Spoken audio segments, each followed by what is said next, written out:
અમરેલી જિલ્લાના જાફરાબાદ તાલુકાના ગામોમાં દિવસે ને દિવસે જમીન દબાણ કરવાવાળાનો વધારો થઈ રહ્યો છે। જાફરાબાદ તાલુકાના મિતિયાળા ગામે આવેલ જમીનનો સર્વે નંબર 65/A બાબરકોટ ગામના તેજાભાઈ પાસેથી ખરીદી કરીને જાફરાબાદના ભાવેશભાઈ દ્વારા વેચાણ દસ્તાવેજથી ખરીદી કરેલ હતી। જમીનની ખરીદી કરીને બિનખેતી કરી એ જમીનનો ઉપયોગ મચ્છી સૂકવવા માટે કરવામાં આવે છે અને આ જમીનની બાજુમાં ગૌચરની જમીન પણ આવેલી હોય છે।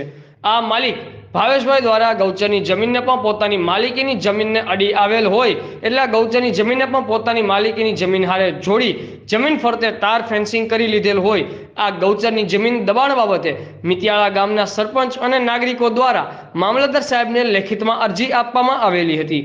આ અરજીના અનુસંધાને તે જમીનનું સ્થળ તપાસ કરીને દબાણ કરેલ ગૌચરને ખુલ્લું કરવા ત્યાંના રેવન્યુ મંત્રી દ્વારા પંચરોજ કામ પણ કરેલ હોય છતાં પણ આ માલિક દ્વારા જે ગૌચરની જમીનમાં દબાણ છે એ હજુ સુધી હટાવવામાં આવ્યું નથી।